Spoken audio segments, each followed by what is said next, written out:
Salem, salut, moi c'est Camille. En 2015, je suis partie seule avec mes 2 enfants m'installer à Tanger, au Maroc. Et en 2021, j'ai fait l'acquisition d'un camping-car pour vivre à l'année dedans. Alors si tu souhaites embarquer avec nous dans l'aventure, abonne-toi. Après Chefchaouen, la ville bleue, et Ouazzane, la ville verte, nous voici arrivés à Fès, et pour une raison bien précise. Direction l'aéroport, on attend un vol qui arrive dans la nuit, alors nous passerons la nuit sur le parking de l'aéroport et on reprendra la route le lendemain matin. En plus des lits superposés et de la capucine du camping-car, il y a la table et banquette du salon qui peuvent se transformer en lit, donc nous pouvons facilement recevoir de la famille dans le véhicule. Le lendemain, malgré que nous y sommes déjà venus, impossible de ne pas prendre le temps d'aller se balader dans la fascinante Médina de Fès.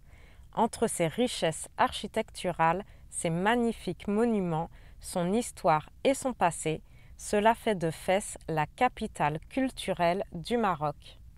Fès est aussi le point de départ idéal pour découvrir la région du Moyen Atlas.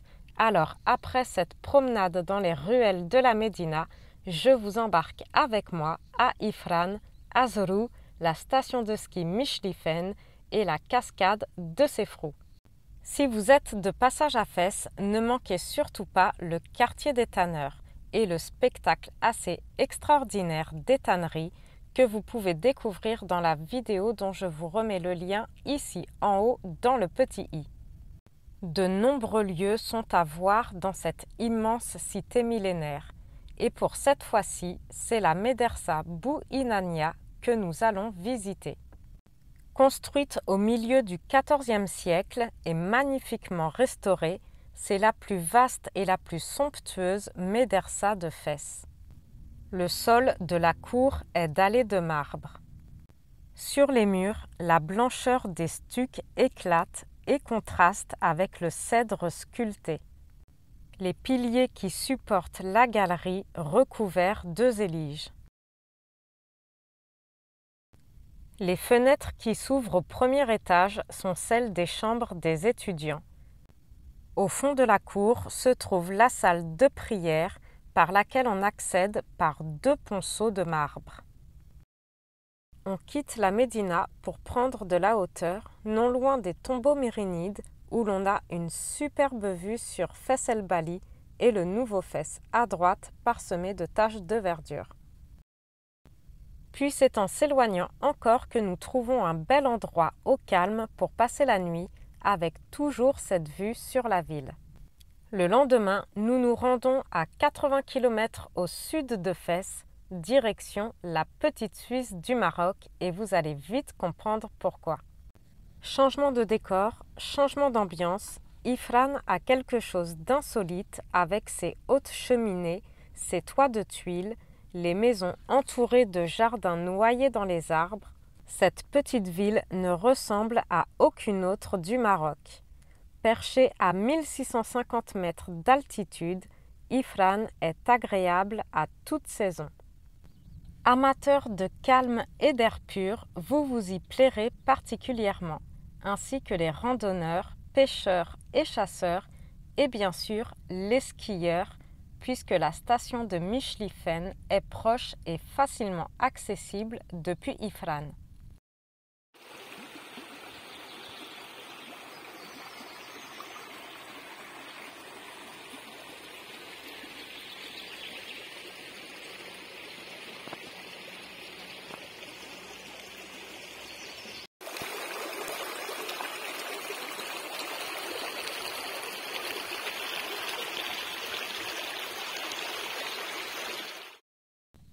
Après une journée et une nuit dans cette belle petite ville, nous reprenons la route. Direction Azrou et sa forêt de cèdres. Seulement 20 km séparent les 2 villes et nous y allons faire une étape à une source d'eau. Cette eau est commercialisée depuis 2009 et estampillée sur les bouteilles Aïn Ifrane. Nous nous y rendons pour remplir quelques bidons de cette bonne eau potable, et nombreux sont les habitants qui s'y rendent.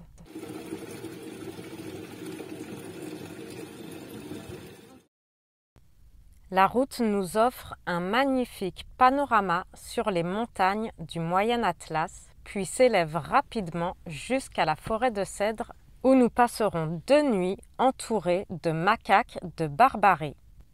Les cèdres de l'Atlas ont un tronc très droit qui peut atteindre jusqu'à 60 mètres de hauteur et 2 mètres de diamètre.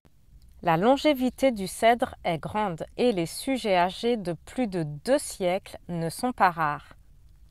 Le bois de cèdre, apprécié depuis l'Antiquité, embaume les souks de menuisiers dans toutes les grandes villes.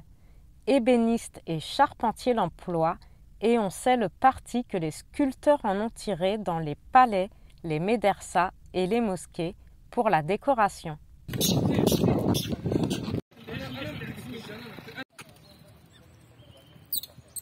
Il veut pas qu'il descende, qu'il monte.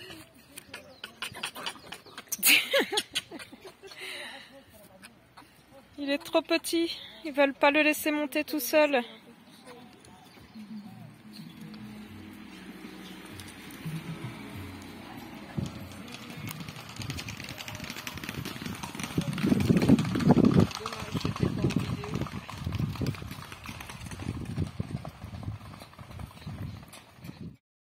Direction maintenant le petit centre de sport d'hiver de Michlifen. La route longe un vallon couvert de prairies très fréquentées par les troupeaux, puis nous arrivons à Michlifen, ancien volcan éteint couronné de cèdres. Sans grand intérêt hors saison, si vous êtes amateur de sport de glisse, c'est ici qu'il faut vous rendre en hiver. Cette petite station de ski se trouve à 1800 mètres d'altitude dans les montagnes du Moyen Atlas. Direction maintenant Sefrou, étagée entre 800 et 900 mètres d'altitude, qui est la ville des cerises. Une promenade dans la médina du XVIIIe siècle s'impose où on descend rapidement vers la rivière entre de hautes murailles envahies par la verdure. Cette ville très ancienne avait déjà une certaine importance alors que Fès n'était encore qu'un gros village. En plus de sa belle petite médina, ne manquez pas d'aller vous promener au bord de la cascade, où vous pourrez également déguster un bon thé à la menthe. J'espère que cette petite visite dans les merveilles du Moyen Atlas vous a plu.